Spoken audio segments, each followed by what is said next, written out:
کل جماعتی حریت کانفرنس کے رہنماؤں نے بھارت اور مقبوضہ جموں کشمیر کی مختلف جیلوں میں مقید تمام کشمیری سیاسی نظربندوں کی فوری رہائی کا مطالبہ کیا ہے۔ زمرودہ حبیب، جمیل میر اور ڈاکٹر مصعب سمیت دیگر رہنماؤں نے سری نگر میں جاری اپنے بیانات میں اس بات پر افسوس کا اظہار کیا ہے کہ سینکڑوں حریت رہنماؤں اور کارکنوں کو کھچا کھچ بھری جیلوں میں بنیادی سہولیات سے محروم رکھا گیا ہے۔ انہوں نے عالمی برادری اور انسانی حقوق کے اداروں سے اپیل کی ہے کہ وہ مودی حکومت پر دباؤ ڈالیں کہ وہ حریت چیئرمین مسرت عالم بٹ، محمد یاسین ملک، شبیر احمد شاہ اور آسیہ اندرابی سمیت تمام حریت رہنماؤں اور کارکنوں کو رہا کرانے میں اپنا کردار ادا کریں۔ حریت رہنماؤں نے آزادی پسند رہنما ایس حمید وانی کو ان کے 24ویں یوم شہادت کے موقع پر شاندار خراج عقیدت پیش کیا۔ بھارتی پولیس نے ایس حمید وانی کو 18 اپریل 1998 کو سری نگر کے علاقے سورا سے گرفتار کیا تھا اور بعد ازاں زیر حراست اذیتیں دے کر قتل کر دیا تھا۔ سینئر حریت رہنما آغا سید حسن الموسوی الصفی نے بڑگام میں نواسہ رسول صلی اللہ علیہ وسلم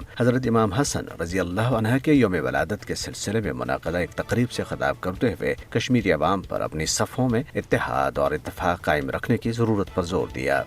پاسبانی حریت جموں کشمیر کے چیئرمین عزیر احمد غزالی نے اقوام متحدہ سے اپیل کی ہے کہ وہ غیر قانونی طور پر بھارت کے زیر قبضہ جموں کشمیر میں بھارتی شہریوں کی آباد کاری سے بھارت کو روکے۔ مظفر آباد میں جاری ایک بیان میں انہوں نے کہا ہے کہ بھارتی حکومت نے مقبوضہ علاقے میں مقامی آبادی کو اقلیت میں تبدیل کرنے کے غیر ریاستی باشندوں کو بڑی تعداد میں ڈومیسائل جاری کیے ہیں۔ دریا اسلام بڑگام ضلع کے بیروا علاقے میں آج پتھراؤ کے ایک واقعے میں کم از کم 6 پولیس اہلکار زخمی ہو گئے۔ دوسری طرف بھارت کی قومی تحقیقاتی ایجنسی NIA اور نئی تشکیل شدہ ریاستی تحقیقاتی ایجنسی SIT کی مشترکہ ٹیم نے سری نگر میں ایک معروف اور محبوب صحافی فہد شاہ کے دفتر اور رہائش گاہ پر چھاپہ مارا۔ سوشل میڈیا پر بھارتی فوج کے ہاتھوں فرضی جھڑپ میں شہید کیے گئے ایک نوجوان کی تصویریں پوسٹ کرنے کی پاداش میں کالے قانون پبلک سیفٹی ایکٹ کا نشانہ بننے والے فہد شاہ اس وقت کپواڑہ جیل میں مقید ہیں۔ بھارت کے سابق وزیر خارجہ یشونت سنہا کی قیادت میں ایک سول سوسائٹی گروپ دی کنسرنڈ سٹیزنز گروپ CCG نے کہا ہے کہ متنازع بھارتی فلم دی کشمیر فائلز کی سرکاری سطح پر تشہیر نے